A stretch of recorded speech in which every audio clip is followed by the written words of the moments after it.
An 11-year-old boy in a wheelchair, bullied and broken by classmates who kicked his chair and filmed his falls, rolled into a Hells Angels clubhouse in Bakersfield and asked one desperate question: "Can you guys be my friends?" The president knelt down, looked him in the eye, and said 5 words that changed everything. But before we dive into this story of a boy the world forgot, where are you watching this from right now? Drop your city in the comments below. I want to see how far this message of brotherhood, protection, and the 2-finger salute reaches across America. And if you believe that real family isn't who you're born to, but who shows up when you need them most, hit that subscribe button. Now let's get in. The hallway echoed, not with voices or laughter or the kind of noise that fills American middle schools during passing period, lockers slamming, sneakers squeaking on linoleum, kids shouting about weekend plans and whose house the party was at Friday night. No, this hallway echoed with silence, the kind that forms around someone the world has decided doesn't matter. Cody Miller wheeled himself through Jefferson Middle School in Bakersfield, California, his chair squeaking with every push, 11 years old, 70 pounds, soaking wet. Brown hair that stuck up no matter how much his mama tried to smooth it down, freckles across his nose like constellations nobody bothered to name, and 2 legs encased in plaster casts from ankle to hip, heavy, awkward, covered in peeling superhero stickers his aunt had given him weeks ago when she thought they'd cheer him up. They hadn't. The signatures scrawled across the plaster in fading Sharpie were mostly from nurses and his mum's co-workers, not a single one from a kid at school. Because at Jefferson Middle, Cody Miller was invisible. Or worse, he was visible just enough to be a target. He rolled past a cluster of 8th graders, leaning against the lockers. One of them, Tyler Krantz, quarterback of the junior varsity team, kid whose dad owned 3 car dealerships and never let anyone forget it, smirked and whispered something to his friends. They laughed. Low. Mean. The kind of laughter that doesn't need volume to cut deep.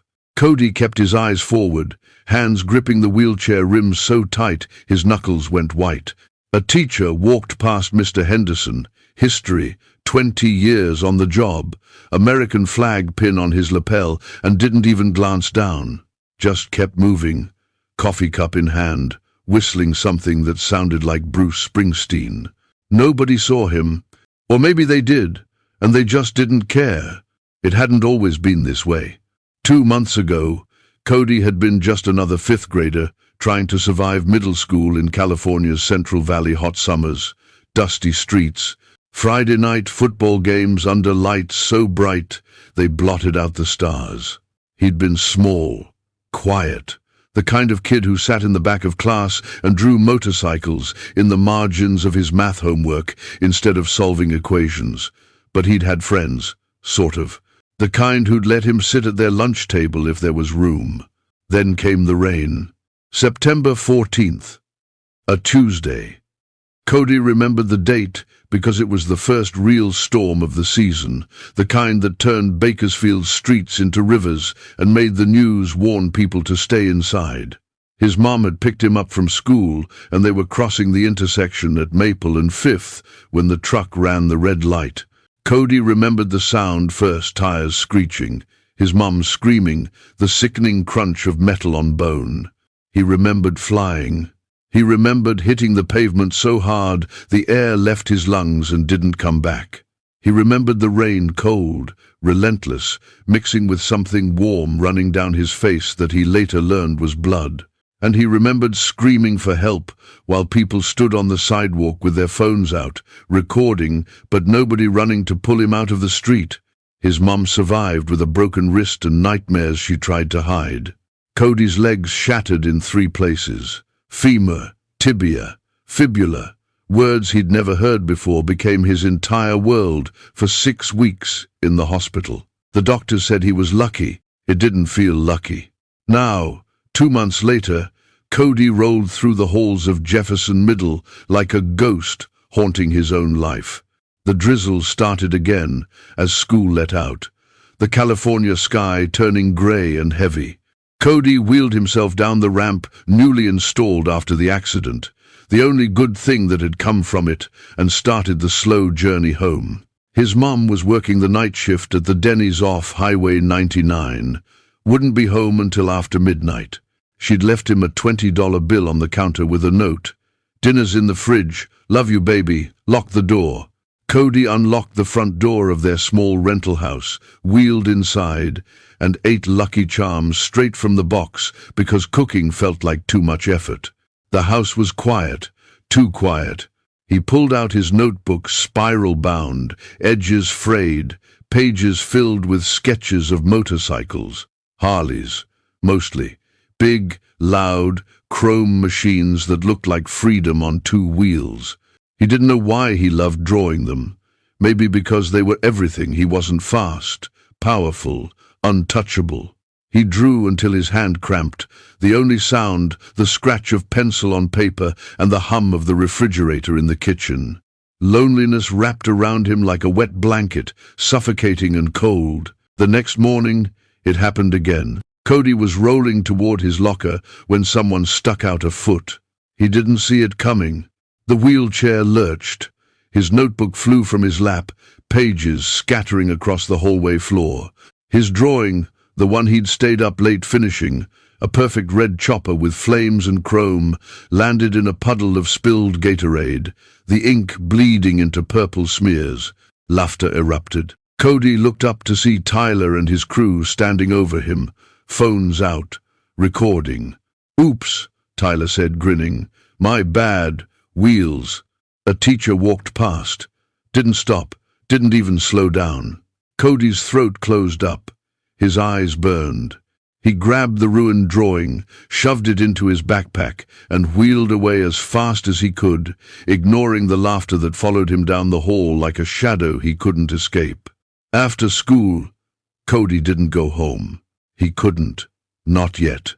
Not to that empty house with its silent rooms and cereal dinners and the crushing weight of nobody caring whether he existed.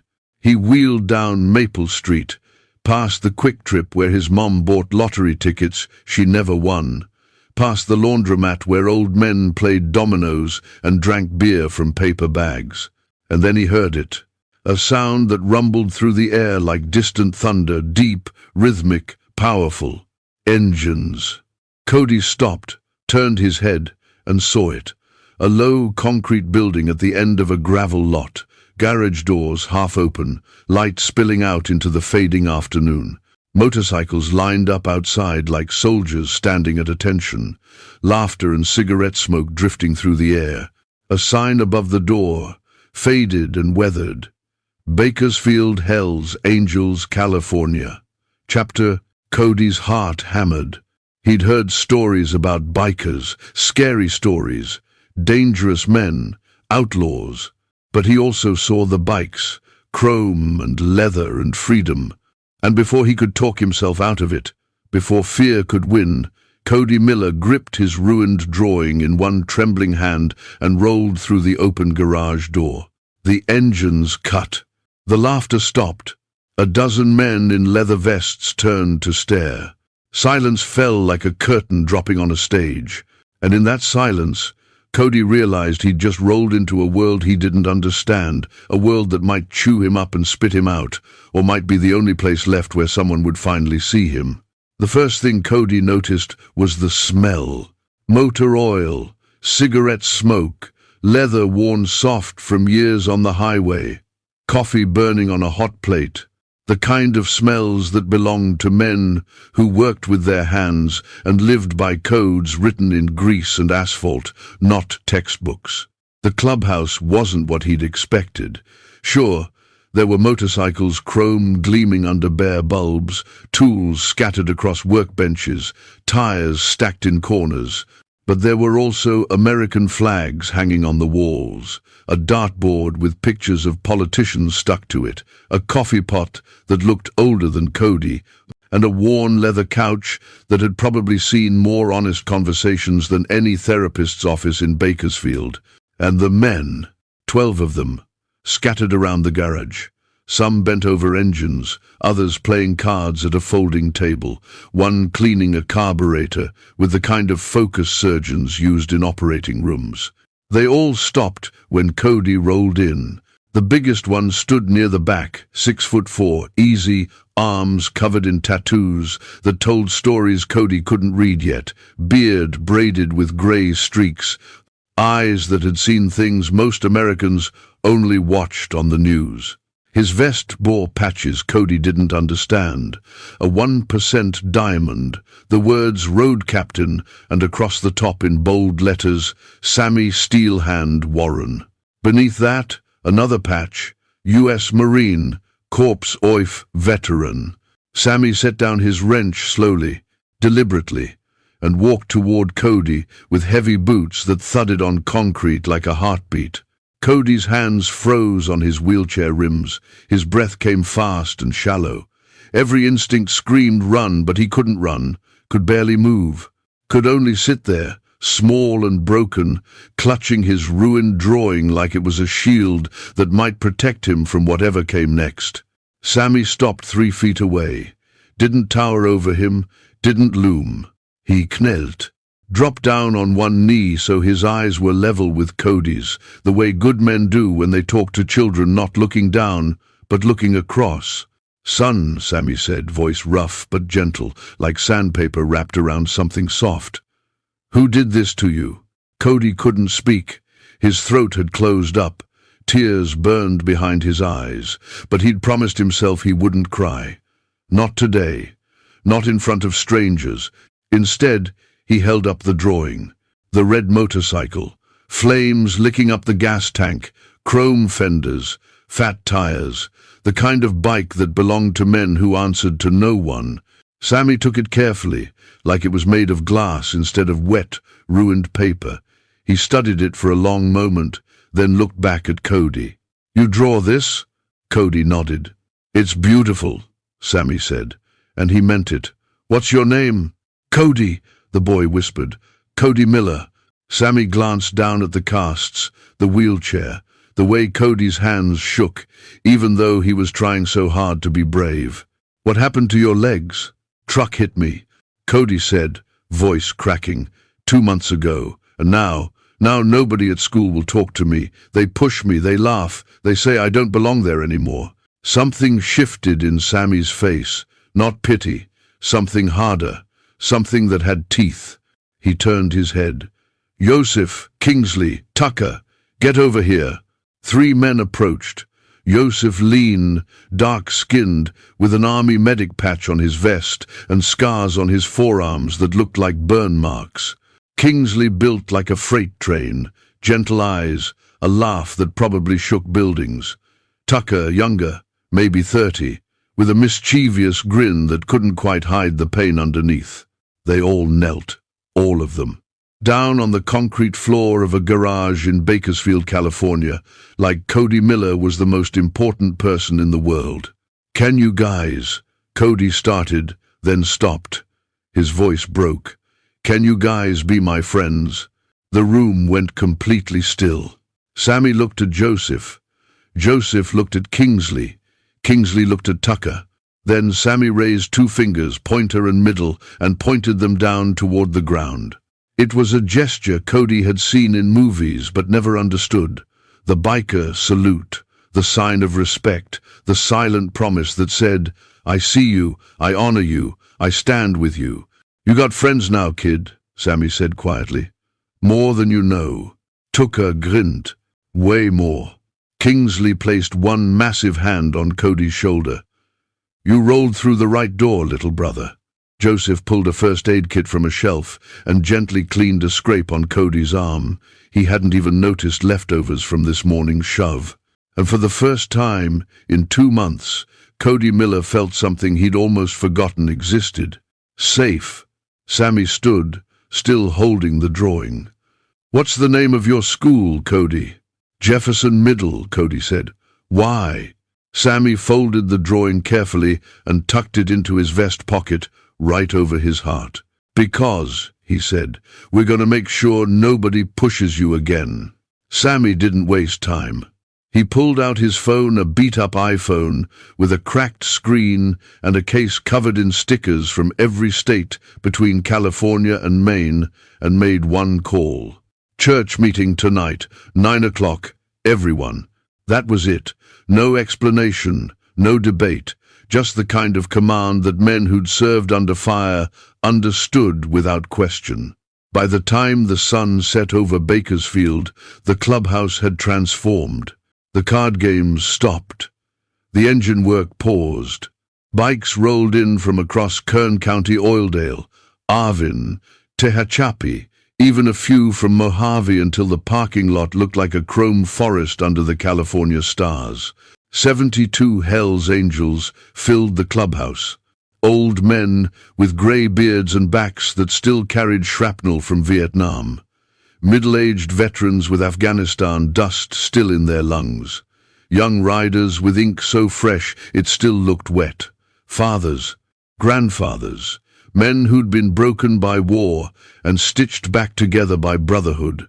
They sat on couches, leaned against walls, straddled chairs backward, silent, waiting. Cody sat in the corner, holding a styrofoam cup of hot chocolate someone had made him, watching these men who looked like they could tear the world apart with their bare hands, but were treating him like he was made of porcelain. Sammy stood at the front of the room. No podium, no microphone, just him, the weight of command, and a room full of men who'd follow him into hell if he asked. "Brothers," Sammy said, "we got a situation." He told them about Cody, the accident, the bullies, the teachers who looked away, the loneliness that was eating this kid alive, while America, the country they'd all bled for, pretended he didn't exist. "He asked us to be his friends," Sammy said, voice thick.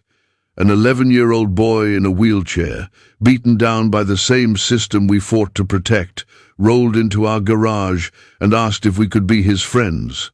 The room was silent, but it wasn't empty silence. It was the kind that forms before thunder. Joseph stood.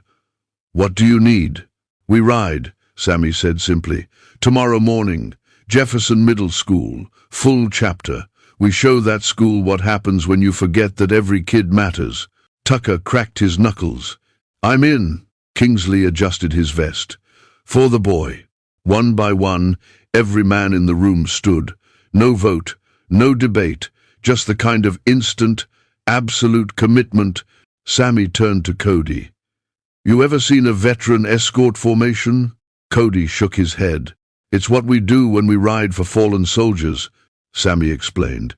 "Diamond pattern, road captain up front, colors in the middle, everyone moving as one. It's sacred, and tomorrow we're riding it for you." Cody's eyes went wide. "All of you?" "Every single one." But what if the school gets mad?" Sammy knelt again, eye to eye. "Respect ain't about making people comfortable, Cody. It's about standing up when everyone else sits down. And tomorrow we're gonna stand." He pulled Cody's drawing from his vest and handed it to Tucker. "Can you paint this?" Tucker grinned. "On your tank? Where else?" By midnight, Tucker had recreated Cody's red motorcycle flames and chrome and freedom across Sammy's gas tank in perfect detail. Cody watched, exhausted and overwhelmed, as 72 men prepared to ride for him. Joseph brought him a blanket. Kingsley gave him a pillow. Someone turned down the lights. "Sleep here tonight," Sammy said. "Your mom know where you are?" "I texted her," Cody whispered. "She said okay." "Good, because tomorrow you're not rolling into that school alone." As Cody drifted off on the couch, surrounded by the low rumble of men talking strategy and the smell of motor oil and brotherhood, he heard Sammy's voice one more time. "Nobody touches our family, ever again." And Cody Miller, invisible, broken, forgotten, finally believed that maybe, just maybe, he wasn't alone anymore. 7:32 a.m. Jefferson Middle School looked like every other Tuesday morning in Bakersfield. Yellow buses pulling up, kids dragging backpacks, teachers clutching travel mugs of coffee like lifelines, the American flag snapping in the dry California wind above the entrance. Principal Denise Vaughan stood in her office, reviewing the day's schedule, parent-teacher conferences, standardized testing prep, a complaint from the PTA about vending machine snacks when her coffee cup started to vibrate. Not shake, vibrate, like something heavy was coming. She frowned, looked at the cup, then at her desk. The pens in the holder were trembling. The framed photo of her golden retriever tipped over. Out in the hallway, lockers started to rattle. A seventh grader screamed, "Earthquake!" But this wasn't an earthquake. Then came the sound. Low at first, distant, growing louder with every second, a deep, rhythmic thunder that didn't belong in suburban California on a Tuesday morning. Mrs. Patterson, the math teacher, ran to the window. Her hand flew to her mouth. Oh my God! The entire school rushed to the windows, and what they saw stopped every conversation, every thought, every breath.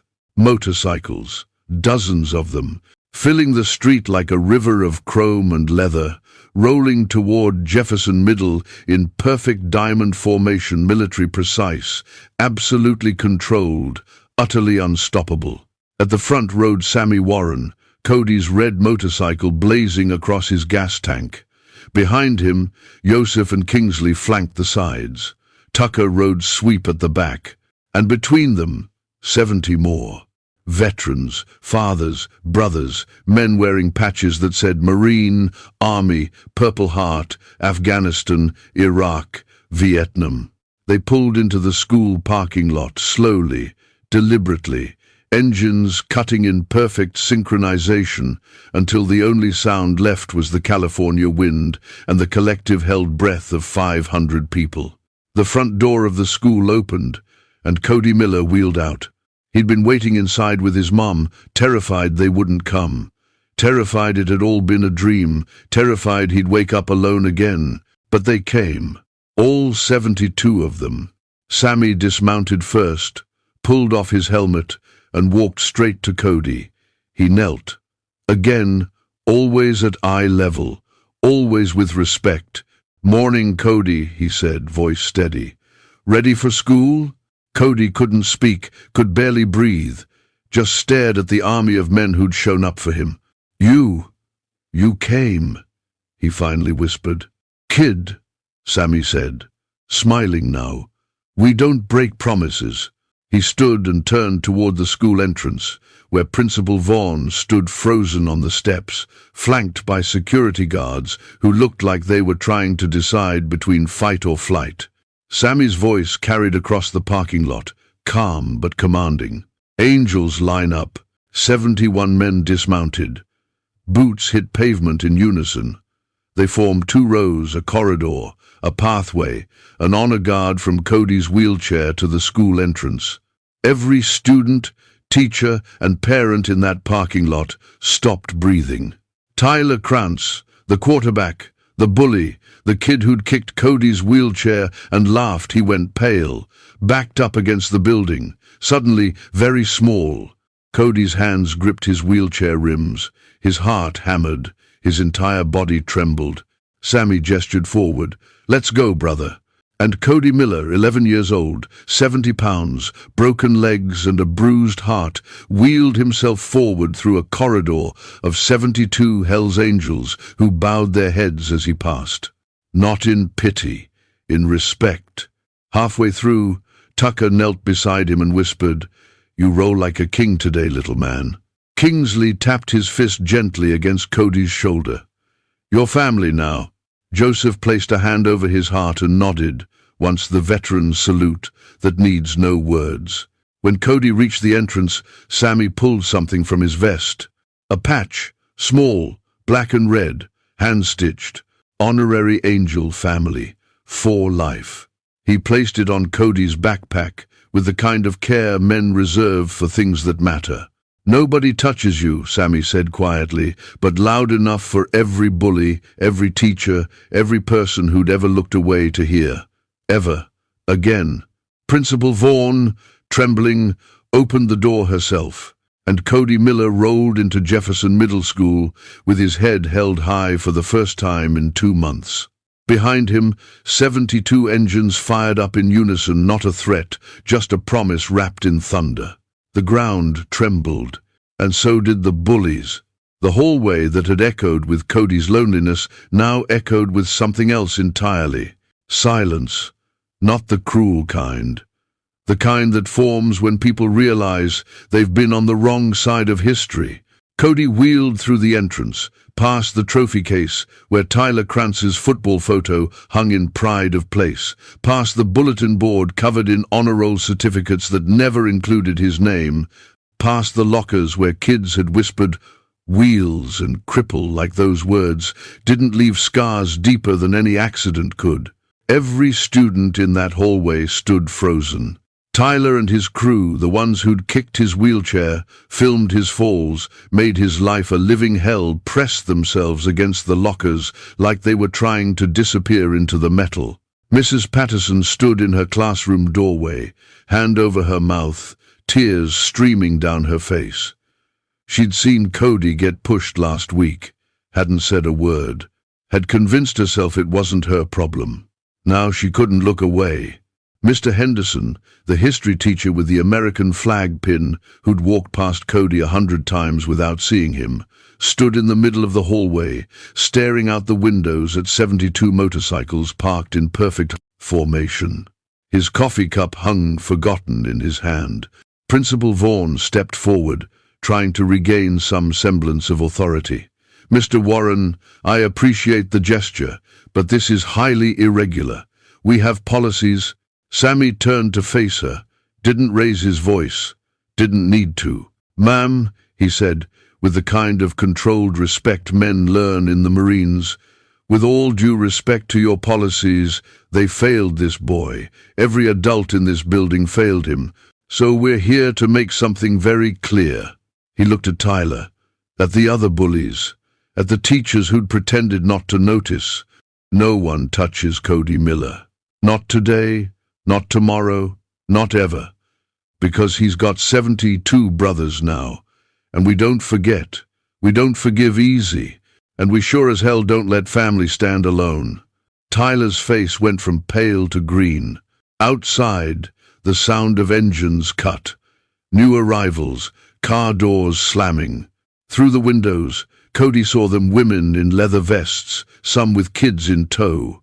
Biker wives, biker children, entire families.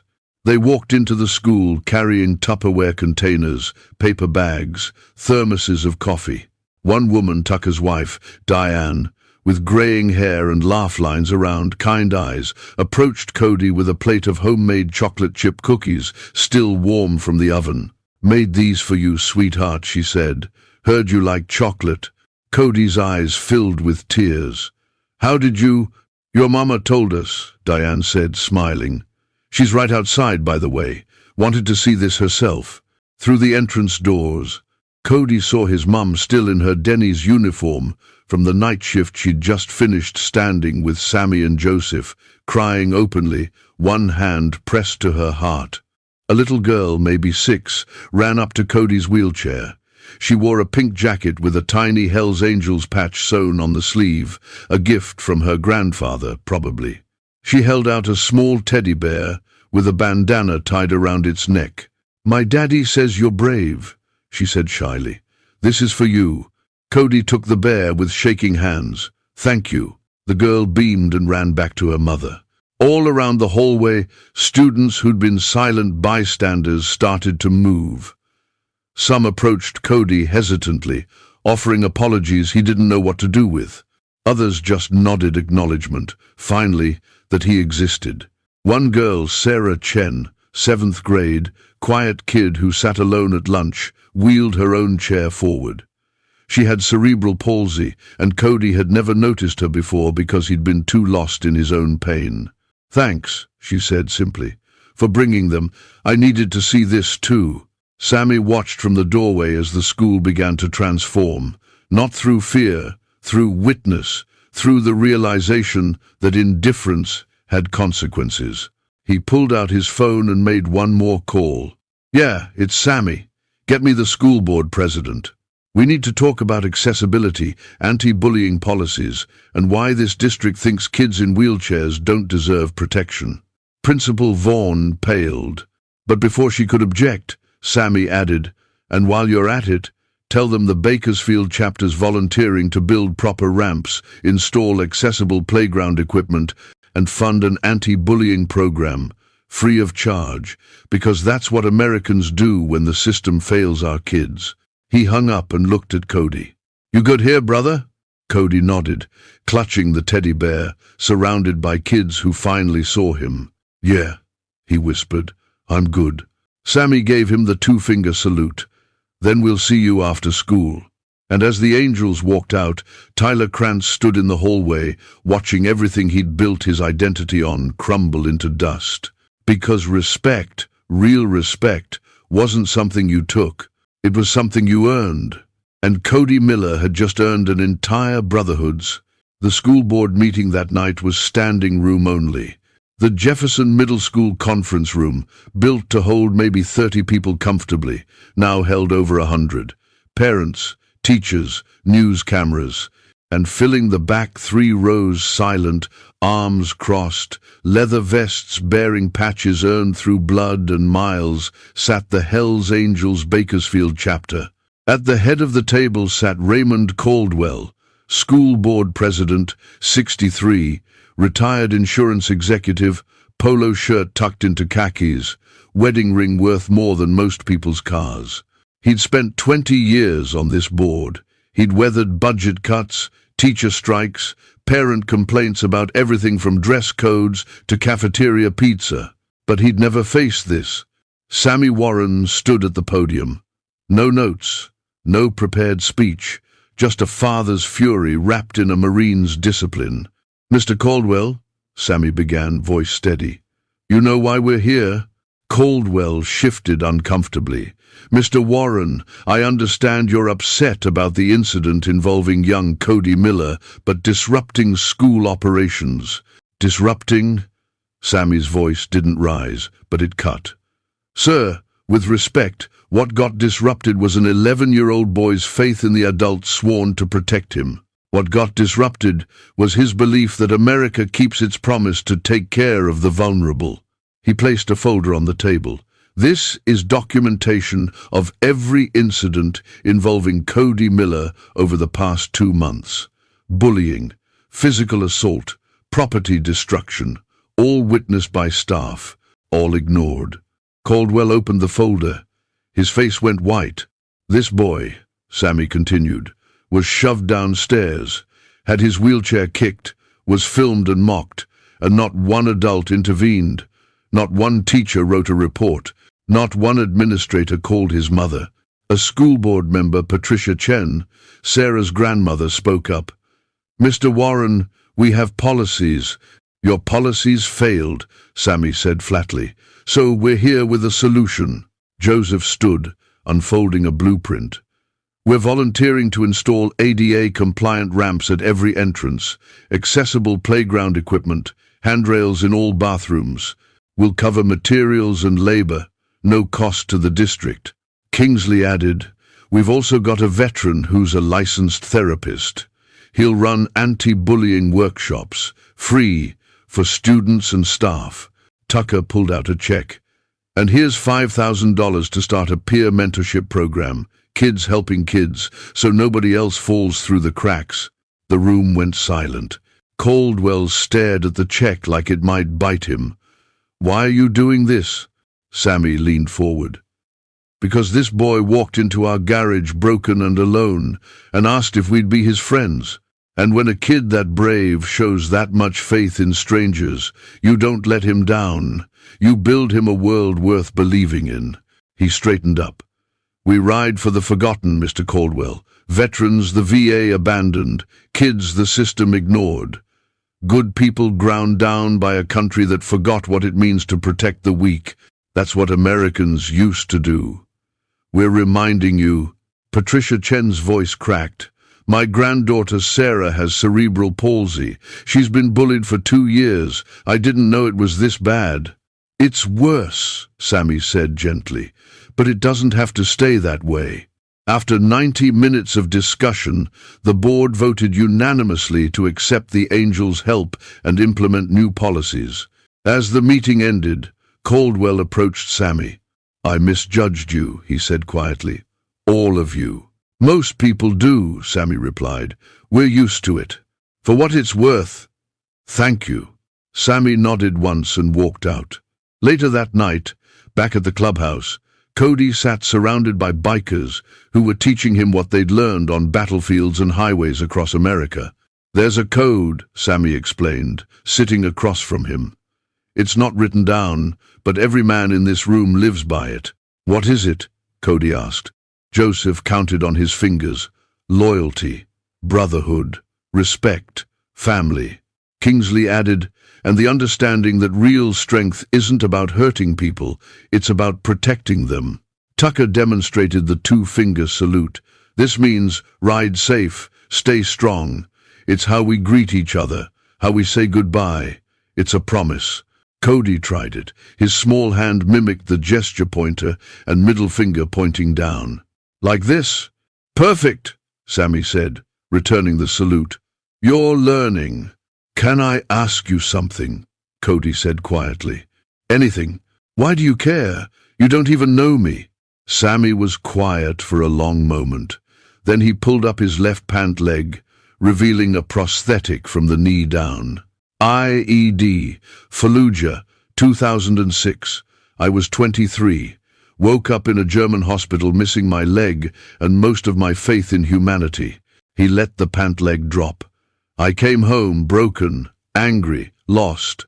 And you know who saved me? Not the VA, not the government. A bunch of bikers in Bakersfield who gave me a family when I had none. Taught me that being broken doesn't mean being worthless." He met Cody's eyes. "So when I see a kid in a wheelchair being treated like he doesn't matter, I see me, and I remember what it feels like when someone shows up." Cody's eyes filled with tears. "Thank you."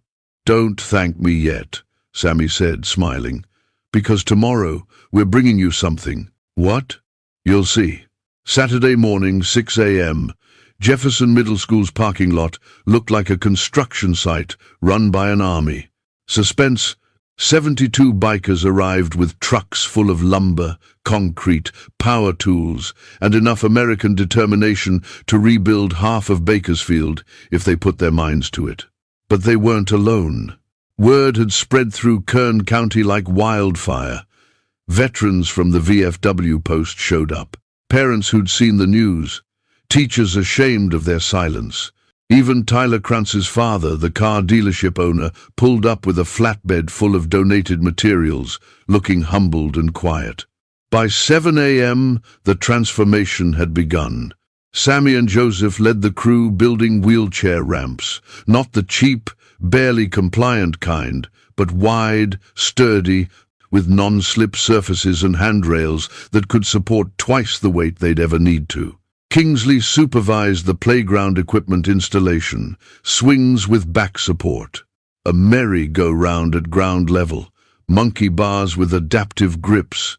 Tucker and his team painted murals on the school's exterior walls, and Cody, sitting in his wheelchair with a palette and brushes, designed one himself, a red motorcycle with flames, soaring over a highway that stretched toward a California sunset.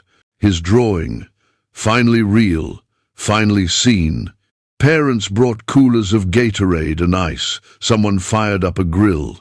Burgers and hot dogs sizzled while classic rock played from truck speakers. Springsteen, Petty, CCR, the soundtrack of blue-collar America getting things done. By noon, news vans arrived. Local channels, then regional. By 3 p.m., CNN had picked up the story. Bikers build hope. Hell's Angels transform California school. The reporter, a young woman from Fresno, interviewed Sammy while he hammered a handrail into place. "Why are you doing this?" she asked. "Because kids like Cody deserve better than what they've been getting," Sammy said simply.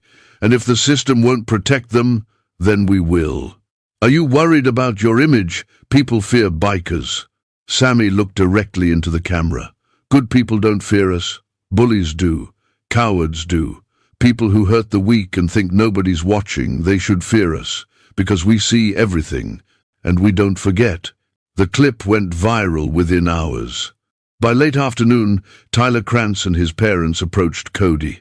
Tyler's mom was crying. His dad looked like he'd aged 10 years.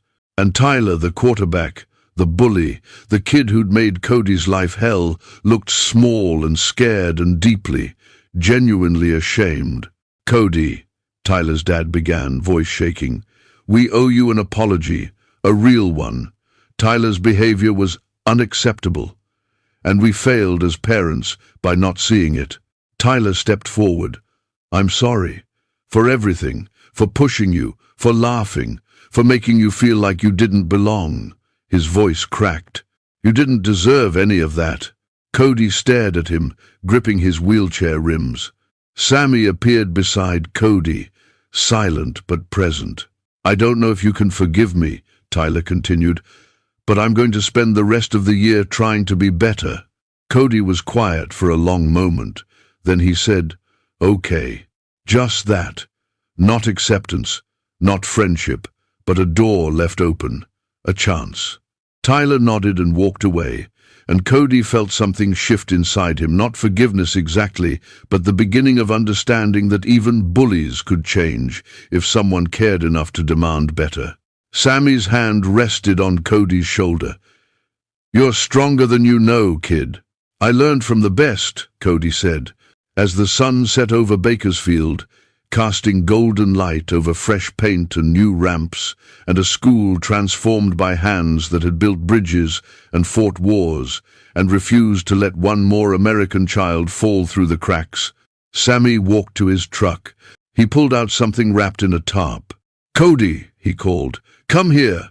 Got something to show you." Hook. Cody wheeled over, heart pounding, surrounded by bikers who'd formed a circle like they were about to witness something sacred. Sammy knelt, always kneeling, always eye level, always respect, and pulled back the tarp. Cody's breath stopped. It was a wheelchair, but not like any wheelchair he'd ever seen. Custom built, chrome frame, leather seat with red stitching, handlebars instead of push rims, flame decals running down the sides, fat rubber tires with white wall accents, a small American flag mounted on the back, and on the headrest, embroidered in gold thread, "Cody Road Warrior Miller." It looked exactly like the motorcycle from his drawing, like freedom, like power, like everything he'd dreamed of when he felt most trapped. "We built it," Tucker said, grinning. "Took us 3 days, but we got it done." Joseph added, "Fully functional, easier to push, better suspension, and it looks badass." Kingsley laughed. "You're going to be the coolest kid in California." Cody couldn't speak, could barely breathe, just stared at this thing, this impossible, beautiful thing that existed because a dozen men he'd met a week ago had decided he mattered. Sammy lifted him gently from his old chair and set him in the new one. It fit perfectly. Cody ran his hands over the chrome, the leather, the flames. His fingers traced the embroidered name. "Road Warrior," he whispered. "That's you," Sammy said. "A warrior. Not because you fight, because you survive, because you keep going when the world says quit. Reveal." Then Sammy pulled out a patch larger than the first one, hand-stitched with care that probably took hours. Black background, red lettering, and in the center a motorcycle with flames, protected by 72 Bakersfield Hells, angels, family, for life. He placed it on the back of Cody's new chair, right where a vest would carry colors. "When you roll," Sammy said, "you roll with us." Joseph handed Cody a leather-bound sketchbook, thick, expensive, the kind real artists used. Inside the cover, every page was signed. 72 signatures. 72 men who'd promised to protect him. And a note, written in Sammy's rough handwriting, "For Cody, our little brother, roll strong, ride free, stand tall. The road remembers, and so do we, your family." Cody broke, just completely broke. Tears poured down his face as he clutched the sketchbook to his chest. His mom appeared. She'd been there all day, helping in the kitchen, crying every time someone called her son brother, and wrapped her arms around him. "Baby," she whispered, "you found your people." "I know," Cody sobered. "I know." Sammy stood and raised his hand. Every biker in the parking lot snapped to attention. "Angels," he called out. 71 voix answered. "Yo, we got family here." "What do we do for family?" "We ride." And Cody, sitting in his custom chopper wheelchair, wearing his patch, holding his sketchbook, understood for the first time what it meant to belong. Not to a school, not to a system, to a brotherhood that would burn the world down before they let him stand alone. Sammy leaned down one more time. "Surgery's coming up, right?" Cody nodded. 3 weeks. They're going to try to fix my legs. "We'll be there," Sammy promised. "Every single one of us." "You don't have to." "Kid," Sammy interrupted gently. "We don't do things because we have to. We do them because you're family, and family shows up." 3 weeks later, Cody Miller woke up at 5 a.m. in a hospital bed at Kern Medical Center, terrified. The surgery was scheduled for 7 a.m. Doctors would re-break his legs, reset the bones, install pins and rods, and hope, just hope, that an 11-year-old's body could heal what a drunk driver had shattered. There was a chance it wouldn't work. A chance he'd never walk again. A chance the pain would be worse than before. His mom sat in the chair beside his bed, holding his hand, exhausted from a double shift she'd worked to pay for what insurance wouldn't cover. "I'm scared, Mama," Cody whispered. "I know, baby," she said, "but you're the bravest person I know." The hallway outside was silent, cold, sterile, the kind of emptiness that made fear echo louder. A nurse came in to prep him V-line, hospital gown, pre-op medications that made the world feel fuzzy and distant. "Time to go, sweetheart," she said gently. They wheeled Cody's bed toward the operating room, fluorescent lights blurring overhead, his mom walking beside him, holding his hand until the doors that said authorized personal only forced her to let go. Cody had never felt more alone. Then he heard it. Faint at first, distant, growing louder. Rummum, rummum, rummum. The nurse stopped. "What is that?" Cody's heart leaped. Doctors ran to the windows, nurses gasped, security guards grabbed radios. Because rolling into the Kern Medical Center parking lot slow, solemn, 72 strong, came the Hells Angels Bakersfield chapter in full formation. Sammy at the front, Joseph and Kingsley flanking, Tucker at sweep, and behind them every single man who'd promised Cody he'd never be alone. They parked in perfect rows, dismounted in unison, and stood at attention facing the hospital entrance. Veterans passing by stopped and saluted. Patients in wheelchairs rolled to windows. Families cried. A hospital administrator ran outside, panicking. "You can't. This is a hospital." Sammy removed his helmet. "Sir, we're here for one of ours.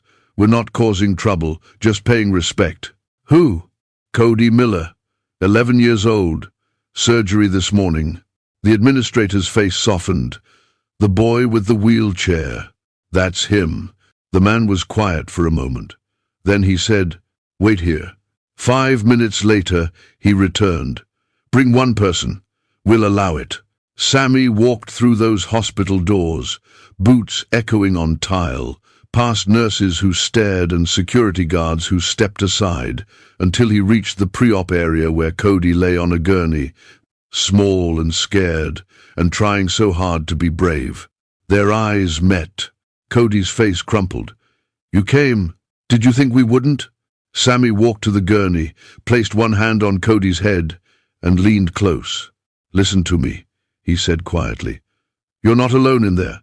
Every one of those men outside, they're with you. Your mom's with you, and I'm with you. Your road warrior Cody Miller, protected by 72, family for life, and warriors don't quit." Cody raised 2 shaking fingers, the salute they'd taught him. Sammy returned it. Ride safe, brother. See you on the other side." They wheeled Cody toward the oar, but just before the doors closed, Cody heard it again, 72 engines outside, revving once in perfect unison. Not a threat, a prayer, a promise. 6 hours later, Cody woke in recovery. Groggy, hurting, alive. The surgery had worked. His mum was there, crying and smiling. The doctor said the repairs looked good. Physical therapy would be long and hard, but there was hope, real hope that Cody would walk again. A nurse wheeled him to the window, and there they were. Still, 72 Hell's Angels, still parked, still waiting, engines idling soft as lullabies. When they saw him at the window, Sammy raised his hand. 72 hands answered. The two-finger salute, held, steady, unbreaking. Cody pressed his hand against the glass and returned it, tears streaming. 6 months later, Cody Miller stood in the parking lot of Jefferson Middle School. Stood on legs that worked, that bent, that carried him. Physical therapy had been brutal, but he'd survived, because warriors don't quit. He still had his custom wheelchair Road Warrior parked beside him, chrome gleaming, but he didn't need it every day anymore. Sammy pulled up on his bike, Cody's red motorcycle still painted on the tank. "Ready?" he asked. Cody grinned. "Always." He climbed on the back of Sammy's Harley, wrapped his arms around the man who'd taught him what family really meant, and felt the engine rumble to life beneath them. They rode through Bakersfield, past the school, past the clubhouse, past the streets where Cody had once felt invisible, and Cody understood something he'd carry forever. Family isn't who you're born to. It's who shows up when you need them most. It's 72 men on motorcycles who teach you that broken doesn't mean worthless. It's a brotherhood that rides for the forgotten. And it's a promise made on a California highway under an American sky. Once you're family forever. If you believe that real strength isn't about hurting people, it's about protecting them. Like and share this story. Subscribe now for more stories of biker stories, of brotherhood and loyalty. Also, check out the 2 videos showing on the screen right now, specially crafted for you.